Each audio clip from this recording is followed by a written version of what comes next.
at the caliber of people leading the communication. And then it's about TikTok. Akrabia kofaki kiseme ninya camera scene anymore, so a communicator. No, say boom, boom, boom, boom, boom. The web politics na nkasa kron tiase governance no onimba bi efiri ba. No an say wa yakeka nsem bi a kire no. Okotie radio ba akomienu no ote say we kan we. Na yakeka bom ni adenam. Communication ya twira mo bi. Enti ukọ Asampa FM de kwaku kan. Ma never na say ma PENDREAM TV. PENDREAM TV there o say dem yopo. Thank you. Yeah, I think tribunal new because even we go back to 1979 constitution the chairman sana yeba we na a woman are part of your friend say your court hierarchy and in 1992 so the same thing o structure na your set esi ho na e ka ho bi any new addition to your system say a new thing and na eba Mate say ba wo miatie nsem na o kana o se constitutional review committee ya adwuma constitutional review committee no eguso o ye na adwuma make a recommendation what has to be done and the end is a year but the year ka ho asem no ya ade a wo constitution num dada what you need is a law about implementing so this particular bill here is an implementing tool. I be activate clause at the constitution from 1979 BC. So it's not a new thing. And what you say ya kufo ba ye na obe critique court be say friend fast track high court. And odi amamfo gigigigi ye do 7 year jail near the court. And Chachuchi Kata on the 28th of February 2002. A challenge said that particular court no any jurisdiction to try facing an yes. And Supreme Court Jena Sam to Mubotu say yes. A new kwan say a jail obi. And I say Eddie Obi asem on criminal matter. Omoko tenasa omoko ade 2-3 judges can number 10 ruling say etimi a jail amamfo a jail chachu Abodapi, your friend is saying, Solomon, and several other people through this quarter, and the constitutionality was challenged. You know, ye jinaso swani pardon when you know go prison maybe woo ye, and my one young kwamba there, and young kwamba, ebi no so there no mudi hospital kwaniaba. So this is the history. Yet home, ewo kroma say. By ne, say tribunal system, banat sa tribunal no, enya kangaroo tribunal, and a tribunal ya situated within the context of Yamara. I'm sure there is no problem because I have read the memorandum LED because what the bill be acquired, it should be accompanied by a memorandum explaining what details of it. What can say you can't the word tribunal.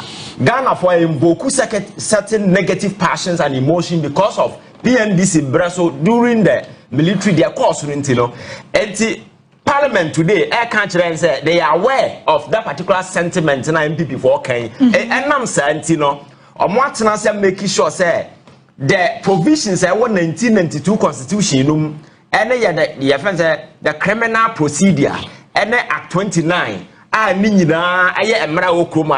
making sure so refine this particular within that particular context and concourse pele over as SSS a fear na ye ka ho asem no ebeba so say extensive work I go into this particular thing. And I get consultation and as for members of my reference, as some of my cat way no come back when ye pass 11 and as for in the course of Kruma, I quite yet timid. Your first date is able to point. And no, the wrongness say we are a process no go through ya contravening any of the laid down procedures and I say Mrabia, then we will be right to say.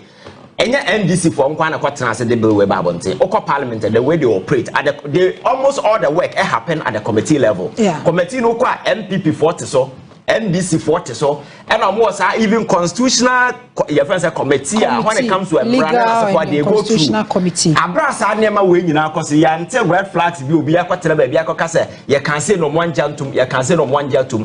Omo go through the process ni nyina ba do a pointer ye pass it.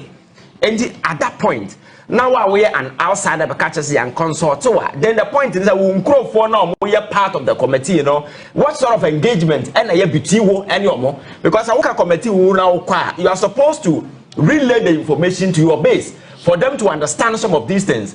Parliament enya adwuma ofri efie ko efrem ewura asore dem ko gigi obi adwenkyere ansa na waba be hyemra enu ntina ye were representative of the people nipa no mufri constituency no we assume say they represent the people, and once your person is in there, then it means that you are being represented. It is their job to relay whatever discussion nema be e koso woda to committee nanima enko ye kura no you can discuss with your political party and the discussion no koso no, then you can make it a public debate. But the koso nyina kwese LGBT mrai ebnu bia ni ho a eba enti enya ba wi a then the sabotage starts yenye na yense and for me that is the side of the NPP. I part of their politics. I very disgusting. I don't know Makati Ikano. The bill is out there. Punchy ho say wom chere say unconstitutional. Contravene with established provisions and so and for that matter no. So if you are able to raise this legitimate argument, then a man for the amount. Now because young consult we MP. And I said, microphone mugu parliamentary, Jumabena no moody, and then almost say NDC were numbers, numbers, MPP number na swat, remember I'm in a coteso and I'm a coteso. And yet the same Ghana for now. Obo better year, and then cover majority. And once a dependent majority in parliament, definitely they use the numbers to do what they think is right. And so if we say Nema Bakwana, Birubia, and Koyena, and Emerabo Bra, you can contest it. And again, it's a tribunal and a Babon saying. And as a bill no Bible saying, Nasa Ufri say, and 1992 constitution, bra. Article 2:1, Emma Obia Hokwane 130 say, when a legislation has been done in the excess of parliamentary offense, the powers are not contravening with any of the articles in the constitution. What the Supreme Court? Supreme Court about Twagu. And a BSC Bebriama Parliament, I am Rama Supreme Court or Tutu Bebria Twagu. Because their job is to ensure that they are consistent with the provisions. And if all these rooms are available under our constitutional dispensation, then what is the problem? So for me, it's just the usual politics. I yenye de hunukwa. Kokot neko hade. Ora ya manfwe kamboma yede yebo aban sumoni nyina ye because of one thing. Unuma de kro. Cases in kokotwa. Ye gigi wonte ho hwebiem. Gigi wonte ho hwebiem because court no cases egu omoso na nya de koto ayetimi ma ya fanzai ya kan semene na ya dey share the next 6 months ya kan semene na dey share the next trip with the court does all these things just to ensure say obenya room a obetimi din say because and 7 no dozen amam for them ponche case ko ebinum di mrechire ebinum de land ebinum whole lot cases no oral cases are plenty no but see am build court wa edi oral nkwasem court na yedi mponche na nkokwa asem no the same court na yedi oral asem and you need to create a space and this particular avenue where I buy ma wo ho kwan ama wanya a lot of court I buy available e be dealing with the backlog cases na and na Ghana for where anymore because Ghana for want a nipa bi ordinance abo man sikam so ye NDC ni so ye NPP ni so ye PPP ni biara obenya kwanya akogina mra no na se court na kwa ye se gift your what asem aye kan about 3 months ago and yet say one sem akwakosi saying because ye akwose ya postpone akosi ba bi fufuro a ye di asem fufuro but ya wo court bebre ya available na say regional tribunals AD we I know the day no some of these cases in the be clear why obefa anwodi na fa anwodi so for me I'm for it a new additional new introduction by your constitution ma any engina so biana then we can say let us pause engage do consultation but our constitution but way our you can go to article 126 2b it's just implementing too. Constitution did not even mention it kekewo. The subsequent articles no more details and the bill no cry there because the details about the composition already know it's in the constitution. Okay. The way maybe a jurisdiction ever confer on net cases and what cases and those kind of but the details of it is already in the constitution, which the act cannot do anything to change it. Okay. So for me, I think it's the usual policy. But they need to say something. Camera backup channel so can ya no pay one the voice. I think that's just politics. Okay. Yamra just that go bad no so no ye fa na ya de sorry. Last week wakasai o kan sem bebre o se onhuru de enti kura is a natural Rollins Ukraine appointments na politicians ewi sunkrofo wi a na obeso omodupu ye. Omodupu ye the act na baby. Makati. I me be trap your first topic. Say mama. Chairman, won't me dear no. David, when you want to me on the tribunal. On the tribunal, okay. Regime accredited OSP. Any constitution. Na obiasi OSP ne here ya attorney general anti here OSP officer no. And that regime no is against tribunal. No, that inconsistency of reasoning. Justice William Matuguwa retired. Yeah. I think say my friend access of the video no consent to everybody. I think it's already legitimate point because we're not politicians. For the politician, not say we a spanner, we a screwdriver, we a plier, or hiawa, and not all her. So you do we are, what do I go to, but be our foul. This is a samaba. This is problem about the car. No, I better share screwdriver. I better plier. No, they are see car. That is how they reason. And the politicians, a man for Domobeye Juma. A man to me, no. Or we are or making new friends. Or pet or more or new mobe to me, no. As say John may so rest in peace or say why I by a bulldozer or track when you are what mean pass our quad so they did not talk a low bed or so as that is the situation and a legitimate call so politicians in the but often politicians in tie a futu they only listen when they are out of power. Politicians tia futu abra to me nini nsem that ben de onhwe wudi bre onhwe kese a wo ye onhwe woni paban oni wo betena sia di nkomo but to me no ban nsem wi a na wo ba ye hwese watade no ye newe bi designer na ye fools so when you know kantamanto a ye ma okwan po ma onkoto no eno so ne di ani breva no. Entina you can often say politicians they lose power, especially those in government.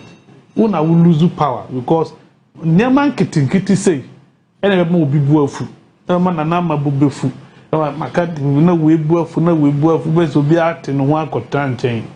We should not just say, will support now one, not a sort of not with their call election. Typical example, Akufo-Addo winning with 169. Wow. 2020, so tier. That was a 136. And no crown, we saw it. 2024, it was a 88. From 169. From 169 to 136 to 88. Wow. Yeah, because so a war position, a man for Gito, and another dango move out there. Or can no ye where you radical or you say or buy a man for who's a boy and yes I not here say where you clearing agent say where you Mr. Lobotti what is it a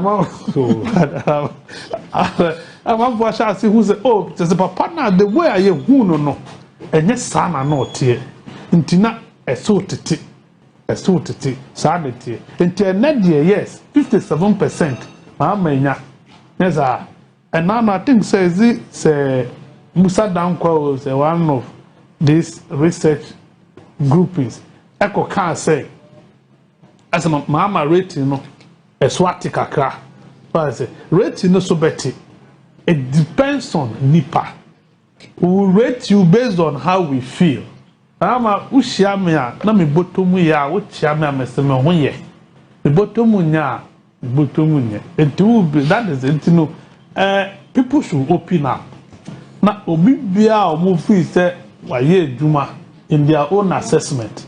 Pabua or deserve at least. Maybe Kakra calling someone so dear Boa Ghana. They should do it. Okay. As an Anipa, Yanipa. Quite I remember also now visuals from High Court. Premises one more, not just said the Eddie Kayakano.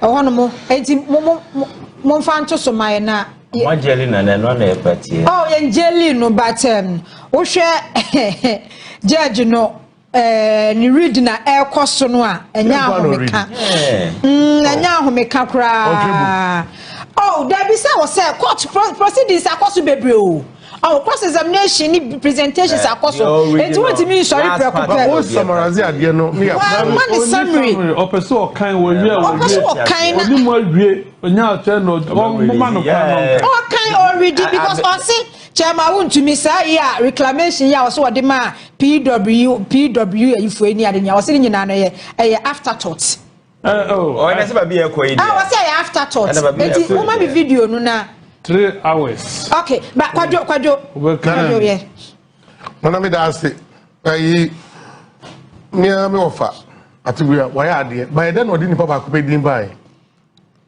uzo kasem na kan yie na akobo so yengina tie wo yengina ya joma ndisi pa banana ma yimfi no omo maka no mo nka ho ntede no ono pode so ya MP o da board so ntede no opede ama no yes what they make us out na ma for some no mo anya no minister so osi minister because yengina na yenim say bia kazanato betimi anya ministerial appointment yes na wonim mo na monim bi obi a se bia mo nya deputy mpoda ade na say start fi ba bi o yes because of now papa Donald Trump and the vice president Babem on charge of UPS so University of Ghana vice in bachelor make that comparison no me more example so I don't the enfam fi ba bi nko ba bi yes the papa president die ya na am minister deputy minister we no cho fine ba me minister there ba ni nyina so abono what's that deputy abono minister abono yeah ba you very rich afo if you be deputy okay so yeah for the other topic no the make can say woni bibi NDC for the me da bi am da me kan mo nsem mo se anipa bebre testament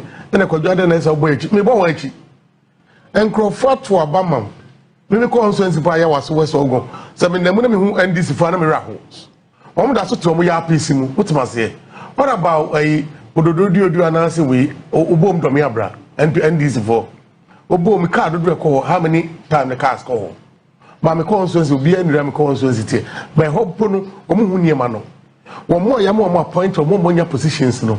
Nana, a call more from phone fast I can assure you. Oh, yes, sure. I'm telling you.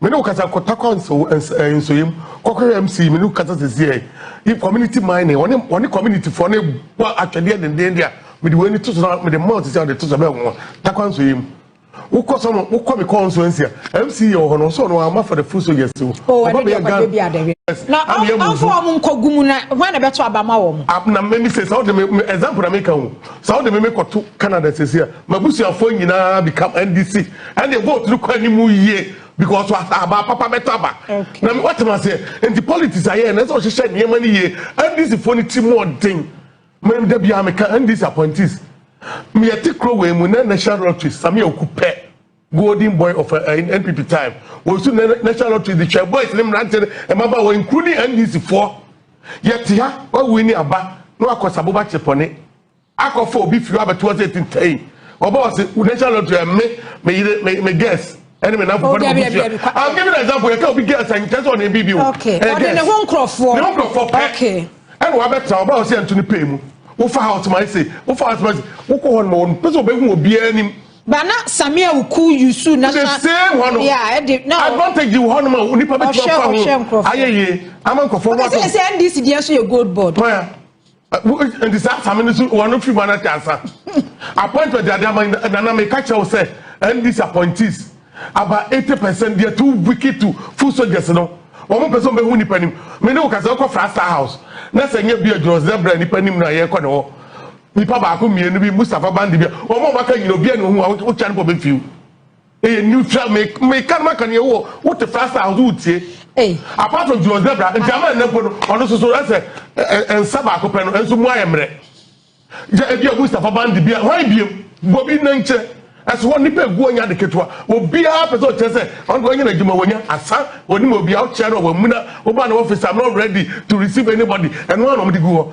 na ka asaba ne enko biem ana en kan nya papa mu aka ka cha mamu wa joma ma ebu perfect en ko obi a kan dis fo nyina ba pre joma ma tetem na me de manu si no ba kan dis fo nyina ba pre joma ma tetem won ma de ko joma pre joma ma tetem na e bia ko che kire no the wicked appointees now appointed omo no mu wicked grofo no etebi no person omo nko no must be pointing for never soon. Now be a year and never power. No, we and this for those that is Legon cantonment and Nammy is Legon boy. Brabasha and this for better. If you toss as if you thought die, it would die. No, we only have you, Rema. Oh, come say shame cause so bibi. My video for fear time, my go for fear. Ivan, Ivan. One day, Baba Twam who said, Nana will be a woman and I'm to be money. None who shouldn't fear ways to go back. Me and Rebel. I don't think people again, make just power. I'm telling you. Okay, Ivan. Yeah, I think sir, we are political research. Be over we say we are buying a winner to me. The first people you lose are one casa on crow for.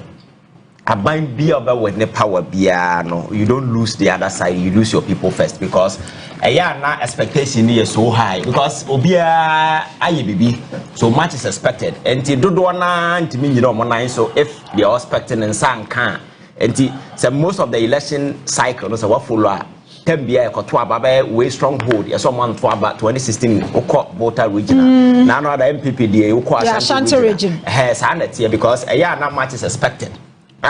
You cannot deliver. When you're dying, you cannot meet the expectations of the people because of how you structure your political system. No, and just a system in such a way, say everything has been decentralized. So we here be you don't need to walk to your friends at OB office and answer way. Now when the system is such that you can take advantage of the system wherever you are, and it will reduce some of these things.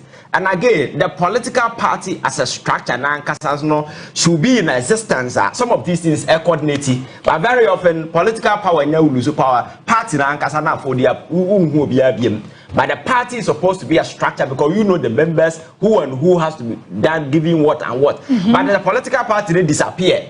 Never can the structure of government now you see why. Don't forget. Structure na nkasa ya banyaduma so in a day me CEO na meti office because say the pardon do say na meti me receive omo e my office na adwuma ben na meti me asen aye what I say so if you are not careful you end up abandoning the job then you meet people from morning to evening what I say so your system na nkasa no sick for me that is the problem and either your friends say strengthen the political party as a structure. Abino ye na dwuma no political party no si ho ukọ party officer chairman nie general secretary nie we nie ba we dey be chairman ni secretary ginafa na ba ni su ginafa na party no kura wo hwehwa party na wo hu because party na for up and government ni si ho so every single pressure bia constituency chairman wo no it is no longer to the party line but to the your friends say national way which at that time maybe akwa make say winnim obi a ho what say na make na nipa na winnim no party okwa party na nkasa so the structure no we na ma enti for me I think they realizing this particular challenge you know say you transfer ehu how because a deep political party nya NPP nya NDC nya 2016 and Ghana ni no if you are disappointed you cannot blame the person because no ko to aba na ode na hu nyina ewuram no the expectations so benya bibia firim ode ne kwa ya adwuma no exactly so otenase no hu say na mekwa de na menyanya hwemfiri ma the person will be disappointed nipa de who can't do anything about it so I think say obetimi akọ wanim no I say you have to learn from your mistakes some mistake here cause no the concerns being raised ni na we weave into a solution and that particular solution no will include some structures here make here what the party structure is ho eti amamfo sometimes you see obi ohanye ska no kope o obi obi kwa kana sama kire ne keke what I say if you have that particular structure in place that particular coordination exists here nipa no ba kwa na so ba 100 Ghana cedis. Now when you be a manaka and papa chirena, I know the day it will not be as painful as all you be a kasa. So I think that we need to build that particular structure just to ensure that at any point in time, there is the go-to person. I'll wait me and the person will not feel left out. So system na abandon me. Now boom, in as much as mania power, in as much as young point me, in as much as minya contract, I am still recognized because there are chains around me and I can easily connect. But wherever there is a disconnect between party and government, there will be a problem because there is no middle ground. All frustration will not go. So see, I'm not going to be no blame when this as a political party. The frustration will go to the government. all things being equal, it's not supposed to be so. So I think we need to learn from some of these things and put up this particular structure. Party for Ghana for Ankasan. For Ghana for no, that's why you build a system in institutions. Then you have the party structure and also taking care of that is the only way I think that we can solve this problem. Party for this to the mobile money. Sword cutting ceremony koso ewo Abam Krom Community Clinic. Sword cutting ceremony Abam Abam Abam Krom Community Clinic. Yeah, Captain Smart, your incoming MP. We said at 10 a.m. And you know, Sapa Pepe. We say, get on second, then can be found. I was saying, can share Papa Kosua, and then come Deputy Minister of Energy, and out of 2 constituency, and can be a host program, radio host. If it's about constituency, who do an answer. Monshani Pamum, when the Panipa from Monfa, Musunu buy a different. It will be a baby of to the near my Yaka Crab. No, I don't hero. It's a hero way, and I give me deputy and a year 2. Year 2 so. The idea over 2 of year. I will soon buy Bonnie and Nipa woman here. And I say, Yachia Banda Chief, your Wenchi, Alhaji Idrusu, when we are marching there, and Opebi, I know one day, Alhaji, and Opay, Slam Alaikum. Oh, co-parliament of Abbey, Faber was so Catty, Yamua ordaining patent. Charles McCarthy, Midase, Padre Babadase, and Ivan Che, innocent, Midamunas Minia Memamo, said Mubek. Send an opinion, my children, ya anopa. And Fiat go frasi and I'm a jack me bet was no. I say you do priorities. Making sure, say, near man now more, you see, if a political party there is one thing doing things our party based by also. That one there is not normal, and that one has no political capital. But it is another thing if you are able to convince reasonable people. Okay. To come to your fold. My culture say answer a political party be best survival chrome you should have the capacity to convince at least a certain proportion of intellectuals within the society. It's true. Alaska, yeah, got to 2024 elections, Abba. For the first time in the history of this country, you saw your friends saying university lecturers from University of Ghana. Our Monam Chair President John Dramani Mahama as a candidate. The flyers at the time. Not the sitting president, no, and the head of government. But they felt to say enough is enough. They've had bad governance, and teacher Nia willingly, teacher Nia willingly, unko baby enko yin anim so oya politics no. Omo yi omo anim and I'm straight. Politics. Just, they are calling the bluff of the government. Exactly. What can come.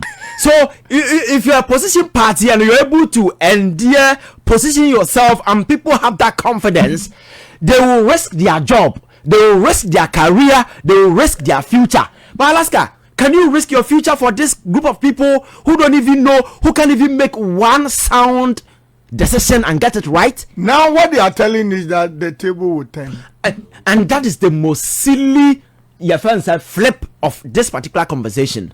And the tables will turn. So if your people are being killed, you sit down till they kill all of them until the table turn. Is it reasonable? Because handsome way, but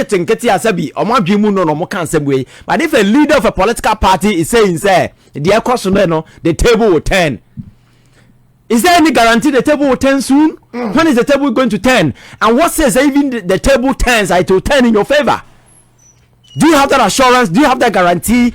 So if you think that something wrong is being done, why don't you make sure that we take corrective measures and fix it today? That's right. Call the young people in your party, educate them. And then I make so where the NPP communication machinery now, I'm worried. The culture says if they need a consultant, they should come. We'll check them and fix something for them. Because you see, Alaska, when you lose power and you are communicating, you cannot assume arrogant posture. You need to speak with an appealing tone, a bit of an admission, and then you put the pressure on the government. That is what you do. But you come from a background of Medaminyanya. So as a bugabio free China bar, earphones, and so earpieces and as my waba, or be so nim DSC. But you messed up. they happen yeah team the entire yeah brain no you are the key architecture, very instrumental in its creation why we are here. So you cannot turn a blind eye and 15 months after expect the whole nation to go after the president who has come to fix things. It can't happen. So in communicating, you need to be very strategic. That's what I'm saying. That communication is a fine art. That's right. That can be led by intellectuals. That can be led by intellectuals, not noise makers. A majority of the people leading communication for them, most of them are noise boxers, making noise all over the place. When you hear their voice, it's so annoying. Their voice, their tone, the language, leave a pin in your heart. You can't say leave a pin in your heart. What I say? So obi kasa. Nipa na sem na oka no eye wabufu wo e ka wonko anka TV ni ya wo de banka wo de unsa boma pai TV no. You have unya sa feeling no. Sure. Asa nipa na oka asem no ono a onka nyansa sem asa asem na oka na abufu sem asem na asa onokre wo mo atwatwe ni baabi e na all sell hypocrisy nti eye wo sa TV ni ya wanka sa wo de ba won kan hwe fom sana communication akwa sana communication akwa na sa communication no en convince nipa. So instead of connecting, that communication seek to disengage. Disengage means the people away now also. So distancing as a amount closer to the people, no, you are pushing that distance away. And look at the caliber of people leading the communication. And then it's about TikTok. Akrabia kofaki kiseme ninya camera scene anymore, so a communicator. No say boom. The web politics na nkasa krontias ya governance no onimba bi efriba. No an say wa yakeka nsem bi a kire no okotie radio ba ko mienu no ote say we kan we na yakeka bom ni adenam.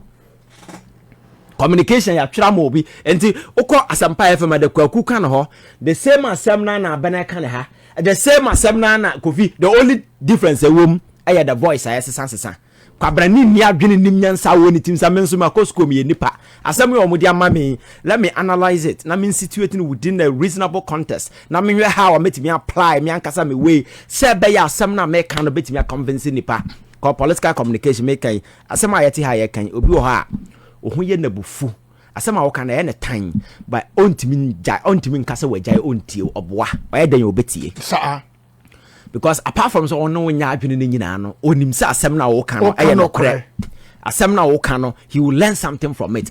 So as a communicator should have that binding connection with your base.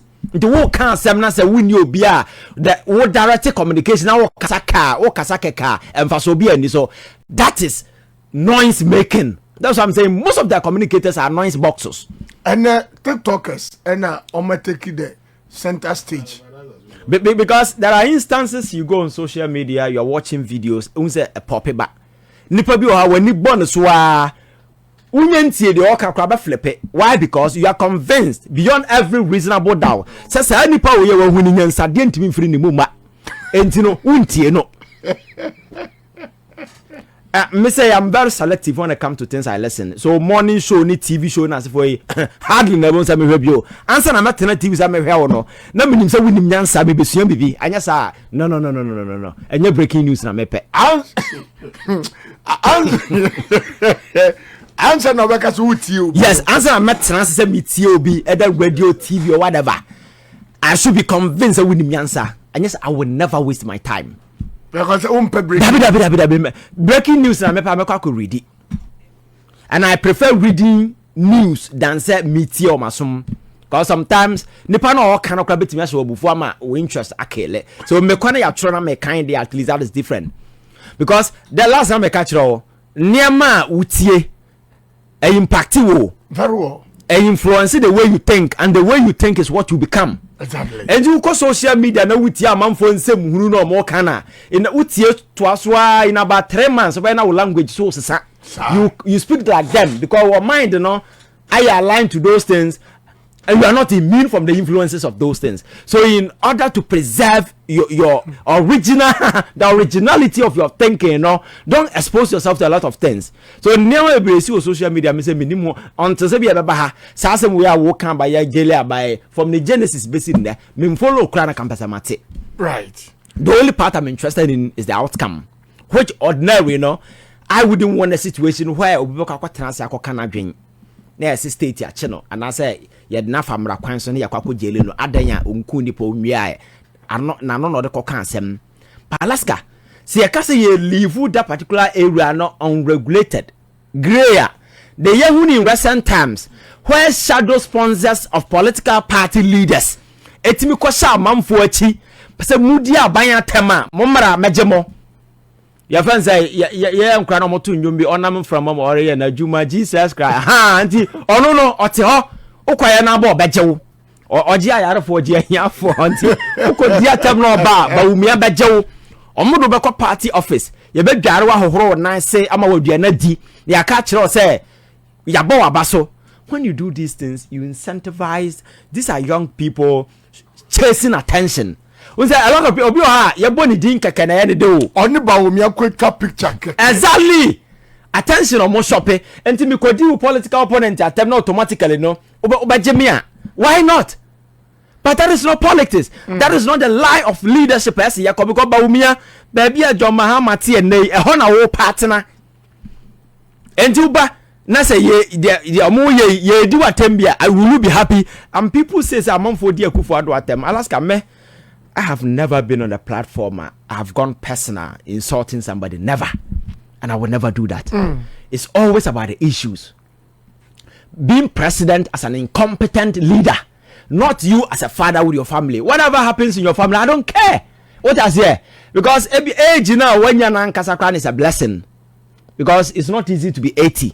And I will not go to that line. But I am looking at your performance as a leader vis-a-vis the promises you made to the people, as against the corruption and air coso, as against the future of young people being taken away by your insatiable greed. Okay. And the desire to make you family rich at the expense of these poor young people our more future in the country. That is my problem. What I say? So we need to change the political narrative. Na yam flip na yam who say certain element of decency will be embraced. So we opposition party now per power. Baby we are still doing you can't just your friends bring back 1990. 2000 politics where you strike emotions, you flip the narrative for me as Antony, me yang that tribal sentiment, ethnocentric supremacy, me away near Suchemo, Sanya man and fly in the face of political logic. I would be anything. Alaska is about policies, programs, what you promise the people to do, the prospect of young people, and where they want to go, opportunity, credibility, very key. I will be our promises. I watch $1. They said them. Now you can share your $1 and do I said them unlock the key no quay ye. Dollar no the key. Without the quay or the number yes sa your friends or the sa keeping. Now watch them. Dollar the baumia said them for almost how many? Almost for 4 good years. Want to me MP that. And if we come back here now, Kasa, your major focus should be how do I reconnect to the people so that their trust more loose in terms of my ability to manage the economy now. You know, how do I win that particular trust back? Because I know economic lecture. How do you get that back? Okay, that should be the focus. It's not about sponsoring these. Your friend is saying young people who don't know their left from their right going on social media. Mamefo awodare or that sort of point not TikTok in some hunu nipan kan or moto no moka and the sad aspect is omo motu kwan. Me say Ghana nkwan asan ye tu kwan ko pesika Alaska uko adajo relation as for ye ntu kwan for sika